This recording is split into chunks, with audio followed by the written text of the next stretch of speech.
There's one very important point that was mentioned in the Gabo report, which I want to bring now. They promised that they were going to go build, is it 12,000 homes or something like that?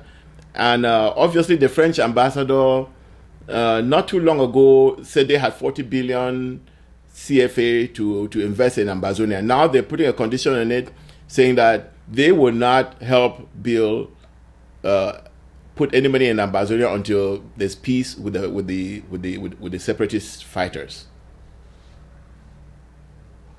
Let me know. Let me hear what you think about that. Let me first state that the French ambassador is within his rights, is within his command, as per the cooperation agreements that bind Cameroun to France. This French ambassador now bestrides the colonial periphery like a white peacock, and he is in full display and delight. His feathers are trembling, and he's making all of these noises. He goes to the Cameroonese public television and talk about the rule. He's almost as if, in the absence of their president, Paul Biya, he's now the commander-in-chief. Okay, just hold your thoughts there, Terence. Just hold your thought, because when you were saying that, I was smiling the whole time, because I think you frame it exactly the way it is. Because in the cooperation agreements, it is written that whenever the Cameroon president is incapacitated, those are the words that they use, the French ambassador can take over. And I think you're just describing what happened, because I think it's the French ambassador right now going around talking about the coronavirus in Cameroon and then talk about rebuilding Ambazonia, isn't it? Man, it is. I mean, if we're not living to see this in 2020, we wouldn't believe it. It's unbelievable. We wouldn't believe it. As I said, to use the word metropolitan France, it's really not an exaggeration. It's not an abstraction. It's a reality for the poor Cameroonese who have not even begun to fight like the Ambazonian people for their dignity, for their independence. In any case, let's go back to your question that you raised. Yes. Mr. French ambassador has no standing, as far as Ambazonians, I believe, are concerned, to offer any money or to offer any conditions for quote-unquote negotiations and then reconstruction. In the operations account in Paris, since they engulfed Ambazonia into the French periphery, they will have to account to every last penny of foreign reserves from Ambazonia that they have in those operations account. If they want to keep what they took from La République, they can keep it, and from other parts of free country. But I believe that the Ambazonian people must insist on a forensic audit, and though that is the money, the blood money, we'll take it back. The Ambazonian people need to take it back. It is blood money. It is blood money. Yes. We will accept nothing. No, we'll take the blood money, we'll clean it up, and we'll reconstruct our lives. It's our money. It's blood money because they killed us to take it. That's what makes it blood money for them. It's our money. It's not their money. Yes. Since his supposed meeting with Paul Biya on the 16th of April, I mean, the man has been self-flagellating all over the place. It's incredible.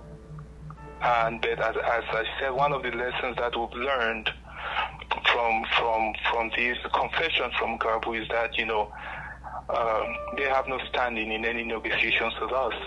you know. And all of When I this talk goes about without. Please go ahead, continue. when I speak of they, I mean I include the French and the Cameroonese as one party. Well, what I wanted to highlight was that all of this is going out without any opposition from the people of La République. The French ambassador has totally become the president of La République du Cameroun, and nobody is saying anything about it. Nobody is questioning it. It sounds like it's normal. Well, this is how far behind they are politically. The response to that has been a petition to have Macron replace the ambassador. That's as far as I know, that has been the response of the Cameroonese activists. No, that was a replace. This particular ambassador is a replaced ambassador from the first one not too long ago. I mean, is the question is the solution in replacing the ambassador or in redefining what relationship the French have with the humans in La République du Cameroun? That is why I'm saying that they are so politically backward. They are so infantilized that their retort to this French ambassador bestriding in Yaoundé is to ask Macron to replace him. No, there's nothing about the essence of this relationship. There's nothing about. So they have a long way to go. The Francophone, the Cameroonese, the Francophones think that the solution to cooperation agreements is just it's a human resources issue. You replace one person with the other. It's a stylistic issue. They are not even beginning to scrape the fundamental. You know, when Macron comes out and says, I instructed Paul Biya to release your opposition leader. That's a very powerful statement from one head of state to another. Yes. What does that tell the Cameroonese? Yeah, they are happy that, and I'm sure Mr. Kamto's family is happy that, dad is home, the husband is home, as we'll all be, as you at that level. But from a political perspective, what does that inform the Cameroonese people? That this man, the president of France, is on record as saying that in order for your current president to be allowed in my country, I give him a condition. Execute this demand. Release your fellow African. Then I'll let you in my white man's country. Terence, it is absolutely humiliating and hilarious at the same time. Yes, it was, but I don't think anybody sees that. Anybody in La République sees that. They've never known better, and somehow they've made it normal. It's the new normal from their Africanness. With this report and in the situation in Ambazonia and Gabu, the British have never said anything. The UN came and wrote a report and asked Paul Biya to investigate. Let me ask you this, and I've been saying this, but I really want to get your opinion on this. I have always said that the Ambazonia was a country that was a territory that was programmed for independence. As late as 1958, the constitution was already drawn, and so the French and the people of La République du Cameroun are only beneficiaries. They are beneficiaries, and they're just holding to the gift that was given to them. And I think the French President President Charles de Gaulle actually came and said Southern Cameroon was a little gift from the Queen of England to France. So is it for Ambazonia and the French to say, okay, take back your gift, maybe because it's becoming really toxic right now, or is for the UN and the British to say, you know what, we made a mistake here, we need to correct that? Under normal circumstances, what is normal circumstances these days? In a just world we never would have become part of this whole mess with French Cameroun. In a fair world, the British would have stepped in. In an even fairer world, the United Nations would have stepped in. At times, I find it hard to describe where the United Nations begin and where Britain, France, or the United States begin, There's this line that is very blurry. But I know that the British, they have the military and diplomatic ability to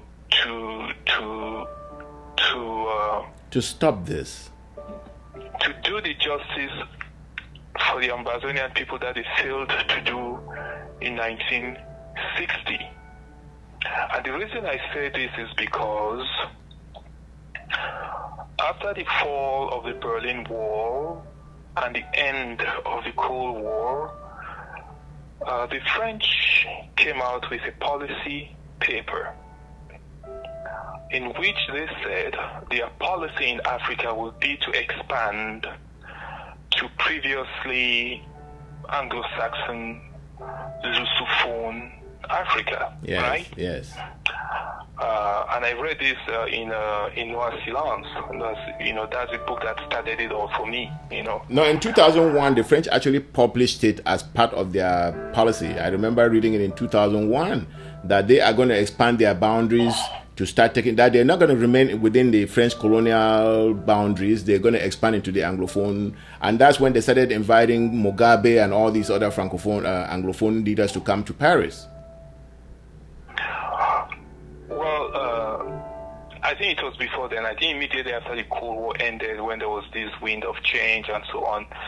After that hysteria, that paper was published, and I think they began to execute on that. Yeah. And they started doing that in West Africa, where they backed Charles Taylor, who was supported with Burkinabe and Ivorian forces, and he went into Liberia and took over the place. Many people may not know, but France is the only country in the world that gave Charles Taylor a state visit. Charles Taylor is now somewhere in The Hague. I think he's serving time for war crimes based on those conflicts. And then they expanded into Sierra Leone. There was a guy they called Foday Sanko that they backed, that Charles Taylor backed, and that the French backed, using their proxy states, Côte d'Ivoire, Burkina Faso, and then obviously Liberia, that was within their grasp with the establishment of the Charles Taylor government. Mm-hmm. But at some point, the British had decided that they had enough, and within a month they went into Sierra Leone and took out Foday Sanko and basically reestablished, the status quo ante. You know what I'm saying? Yes. So I do know that they have the diplomatic and the military will if they want to do that. I mean, and they can do that unilaterally, but we have passed the stage where we expect generosity from any of these folks. And I think what is unfolding is that since 2016 is that, as you said the other day, live free or die fighting, right? Absolutely. Give me liberty or give me death, and that's what the people who inhabit that territory have decided to do. And the day that the slaves did not wait for William Wilberforce and the others, right? No. They started fighting immediately, so the day that another William Wilberforce will come and say, okay, these people deserve justice, well, we'll welcome them. But I think for now, the Ambazonian people have taken the matter into their own hands. Yes, and I just want to round this up by saying that there's a gentleman who's been putting out some papers on the southern Cameroons, I call it Southern Cameroon because he goes all the way back to when that was the name of the territory, and he's saying that the place was too poor to be given independence, but too rich to be given its sovereignty. So you can see how what is going on with our land and our people.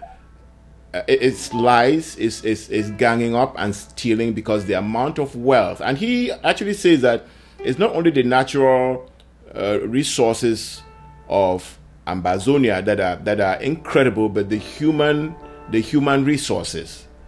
And so this is the time for Ambazonians to because it is the human resources that will liberate the rest of the resources for the benefit of the people of Ambazonia as God intended. Anything else you want to add, my brother?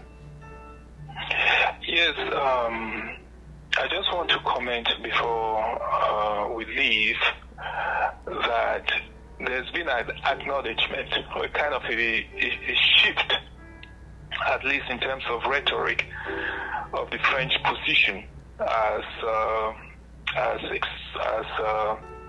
least verbalized by the current strongman in Yaoundé, the French ambassador there.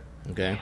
Where Macron used to talk about the solution to the problem being what they call in French décentralisation approfondie, right?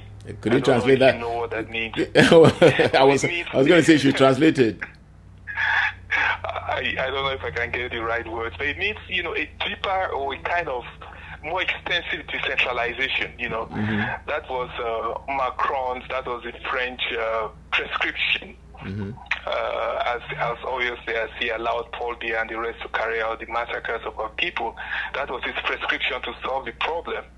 Decentralisation approfondie, Mr. Ambassador came out recently and talked about, well, it may not be that, if we want to read into these things, it may be that Yaoundé have to negotiate with the what he called the armed groups.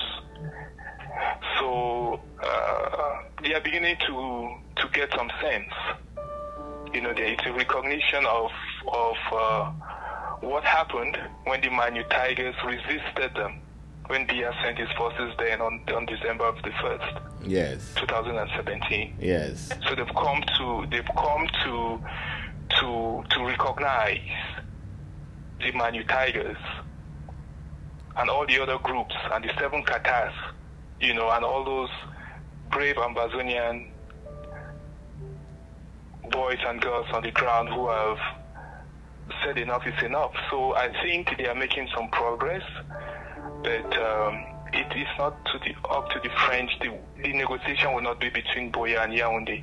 I think as a former trust territory, the United Nations will play a key role in removing the French and the Cameroonese from that territory, which was never theirs under any measure, and that will begin with the institution of an independent international fact-finding mission, because there will be no impunity for all of the crimes that they've committed against the Ambazonian people.